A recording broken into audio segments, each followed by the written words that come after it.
You're walking to your car in an empty parking lot at night. Your keys are already laced between your fingers. You're scanning the shadows between the cars before you've even decided to. Something in you is checking the dark spaces for movement, for eyes, for a shape that shouldn't be there. You tell yourself it's irrational. It isn't. That scan, that specific pattern of checking low, checking corners, checking behind you, isn't modern anxiety. It's a hunting checklist your body still runs, built for a world where the dark genuinely had teeth in it. For most of human history, you were not the animal doing the hunting. You were the prey. That single fact reshapes almost everything people assume about early human life. The story most of us grew up with puts the caveman at the top of the food chain, spear in hand, king of the Pleistocene, the Ice Age stretch of time running back roughly 2.5 million years. That story is backwards. For the vast majority of the roughly 2 million years our genus has existed, small-bodied, slow, clawless, early humans, what scientists call hominins, were a mid-tier item on someone else's menu. Understanding that changes how you read fear itself. Not as a glitch in your nervous system, but as inherited hardware from a species that spent millennia being eaten. It's easy to nod along to that idea in the abstract and still picture something softer than the reality. This wasn't the occasional close call. It was a standing condition of daily life, the background math behind every decision about where to sleep, where to drink, and how far from the group was too far. So what were they actually up against? Start with the body you were working with. One of these early humans stood a little over 4 feet tall, in many populations weighed less than a large dog, had blunt fingernails instead of claws, and teeth built for grinding plants, not tearing flesh. No fangs, no speed, no armor plating, no thick hide, nothing built for a fight. Compare that to what shared the landscape. Cave lions in Ice Age Europe were roughly 25% larger than today's African lions. Saber-toothed cats like Smilodon could take down prey several times their own size using canines built like daggers. Giant hyenas hunted in packs that could strip a carcass to bone in minutes, and in parts of Eurasia, a hunting hyena called Chasmoporthetes ran down prey the way a wolf does today, fast and relentless rather than a lurking scavenger. None of this was rare wildlife on the margins of daily life. It was the neighborhood.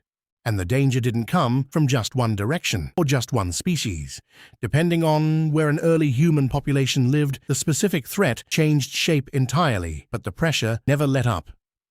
On the open grasslands of East Africa, the danger came from ambush. A lion or leopard crouched low in tall grass, invisible until it was already too late to run.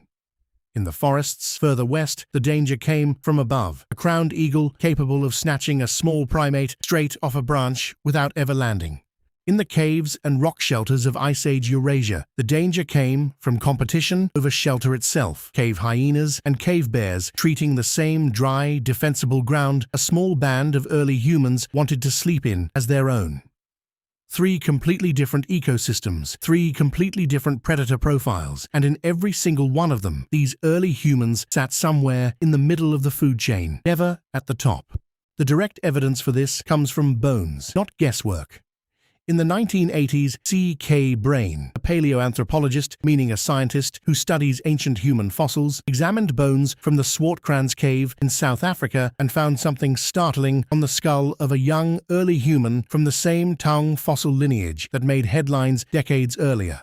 2 puncture marks on the skull matched almost exactly the spacing of talons from a large eagle, the kind that still preys on primates in parts of Africa today. This wasn't one early human killed by another. It was a child taken from above, the way an eagle takes a monkey. Are you starting to picture how differently the sky must have felt back then? The evidence keeps stacking.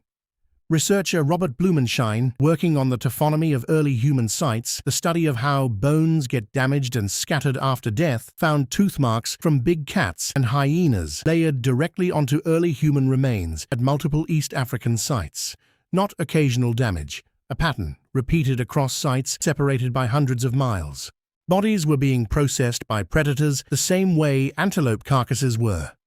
The famous killer ape idea from anatomist Raymond Dart in the mid-20th century imagined these early humans as violent hunters who bludgeoned prey with bone weapons. Later analysis of the exact same bone collections Dart used showed the opposite story. Those bones weren't hunting trophies. They were leftovers, chewed on by the actual predators of the era, with early human remains mixed in among the rest of the kill pile. By the 1990s, this reframing had a name. Anthropologists Donna Hart and Robert Sussman built an entire body of research around what they called man the hunted, compiling evidence across species and continents that predation, not aggression, shaped early human behavior. Their survey pulled together fossil evidence, primate studies, and comparative data on modern chimpanzees who to this day change their entire movement patterns, their sleeping sites, even their vocal calls, in direct response to leopard presence in the forest. Primatologist Craig Stanford documented exactly this in Tanzania's Gombe region, watching chimp troops go silent and cluster tightly the moment a leopard's scent was detected nearby. If your closest living relative still organizes its whole day around not becoming dinner, how much more must that have shaped a smaller, slower ancestor with no claws at all? Here's the payoff of all that pressure, though, and it's the part that gets skipped. Constant predation didn't just make early humans victims. It made them coordinated. Sleeping in trees or defensible rock shelters, choosing them together as a group, wasn't optional. It was survival math. Staying in tight social clusters during vulnerable moments, feeding, drinking, moving through open ground, meant more eyes scanning for movement, more warning time before an attack landed.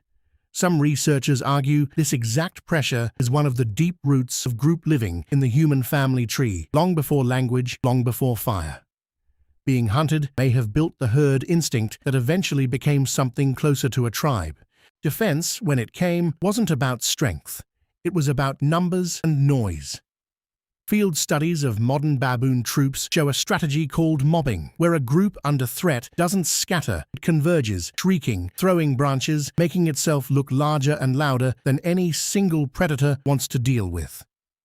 Scientists studying stone tool collections from sites like Olduvai Gorge have found that some of the earliest deliberately shaped stones weren't butchering tools at all, but hand-sized rocks, worn and chipped in a way consistent with throwing, a defensive weapon that let a small, clawless creature put distance between itself and a threat without needing to be faster or stronger than it. A thrown rock doesn't need to kill a lion. It only needs to make the lion decide the meal isn't worth the trouble.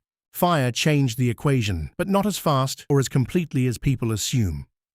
Archaeological evidence for controlled fire use goes back roughly 1 million years at sites like EldurX Cave in South Africa, but consistent, reliable fire, the kind you could count on every single night, likely didn't arrive for hundreds of thousands of years after that first flicker.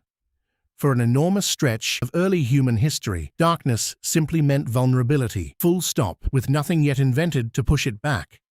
Even after fire became common, cave bear skeletons found layered directly above human hearth remains at several European sites suggest the two species were still fighting over the exact same shelters deep into the Ice Age.